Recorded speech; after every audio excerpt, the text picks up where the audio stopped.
December 29th, 1929, 11:47 a.m. On the New York Stock Exchange, a man watches his fortune collapse in real time. $50,000 becomes $11,000 and then $3,000. He looks around. Everyone's screaming. Grown men are crying at their desks. And the worst part? Everybody saw it coming. They just didn't believe it.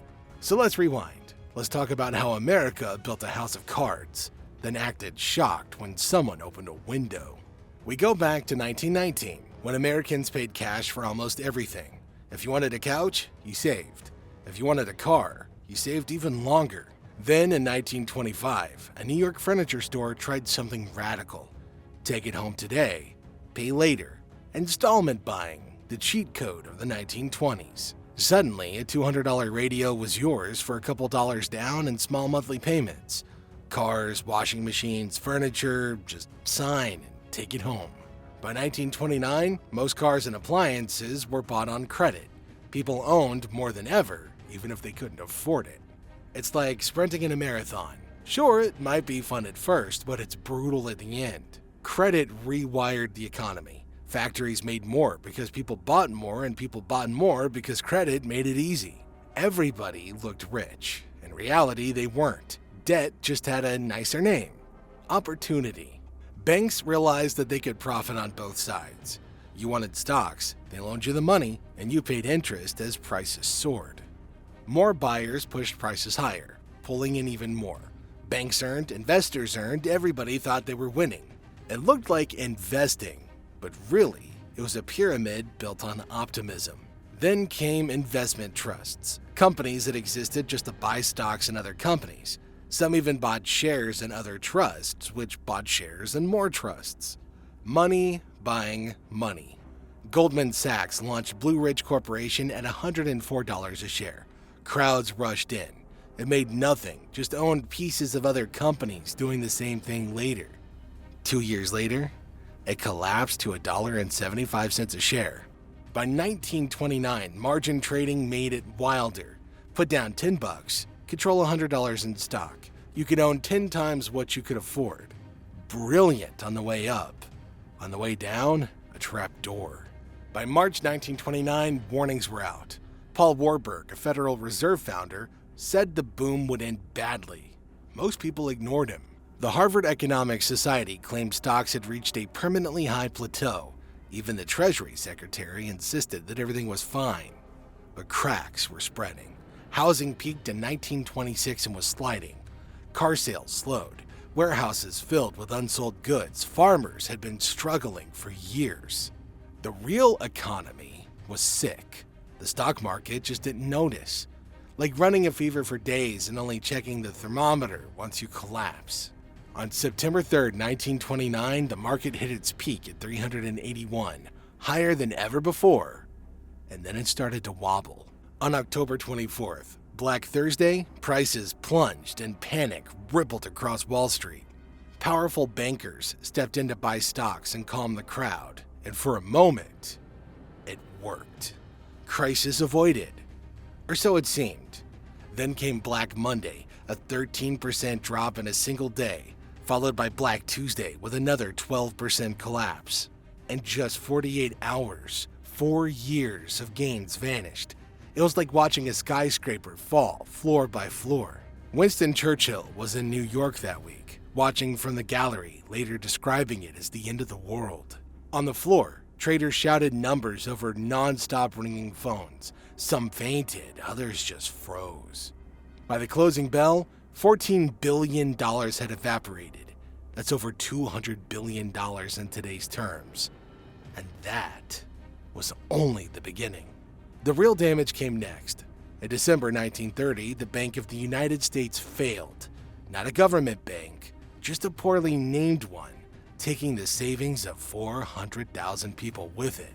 Fear spreads fast. From 1930 to 1933, about 9,000 banks collapsed, wiping out life savings, college funds, retirements. In some towns, cash disappeared entirely. People improvised. Wooden money in Washington, IOUs in California. America, it wasn't just broke. It was running out of belief. because money only works if people trust in it, and by 1931, that trust was gone. Money is just paper backed by confidence, and the country had just defaulted on confidence itself. By 1932, 200,000 children were riding freight trains across America, not for adventure, but because their families couldn't feed them. Kids as young as 8 hopped trains, hoping for work. Most didn't find any. In coal regions, schools closed, not for summer, but because families couldn't heat them. In New York City, 95 people died of starvation in 1931. People were dying simply for food. Mortgage licenses fell by 40%. Birth rates dropped. Who could have kids when they couldn't afford bread? Libraries overflowed with people seeking free heat, free books, and a brief escape. Crime surged. Kidnapping became an industry. Rich families received ransom notes. The 1932 Lindbergh baby kidnapping froze the nation, becoming the most infamous crime in American history. Bank robberies tripled. As if all of that wasn't bad enough, then nature joined the collapse. For years, the Great Plains farmers had ripped up grasslands to plant wheat, tearing out the roots that held the soil together. When prices crashed, the fields were left bare. Then the rain stopped, and with nothing to hold it all down, the soil turned to dust, and the wind took it everywhere. On April 14th, 1935, Black Sunday, a dust cloud 1,000 miles long swallowed towns and darkened skies from Montana all the way to the East Coast. Dirt fell on cities and even ships far out at sea. Chicago had to shovel dust off of its streets. People developed dust pneumonia as their lungs filled with dirt. The land wasn't feeding people anymore. It was fighting them.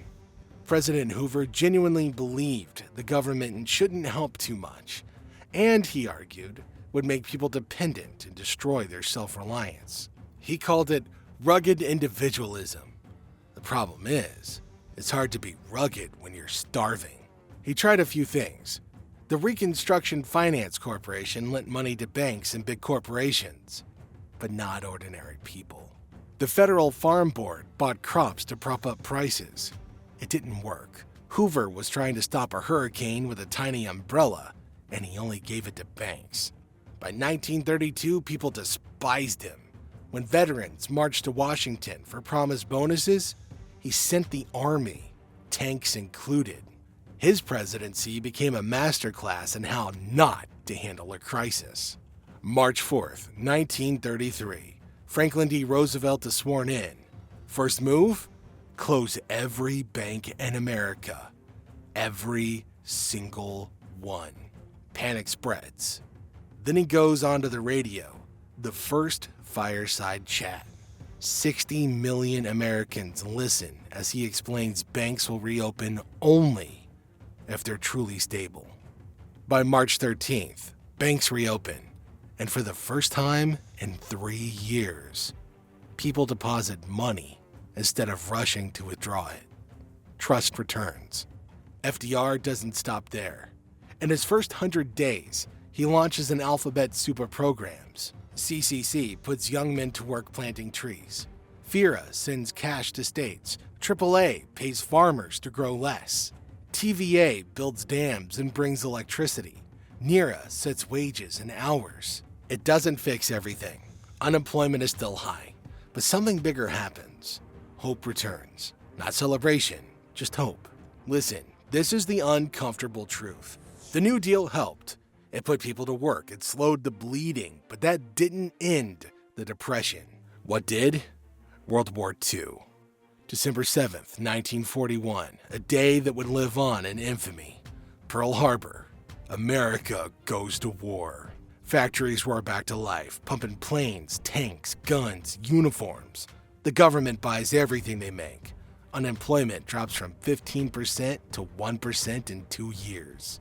The sad truth is the Depression didn't end because we fixed it. It ended because we had something worse to fight. The cruelest irony? One tragedy ended another. America didn't escape the Great Depression. We built weapons until it became irrelevant.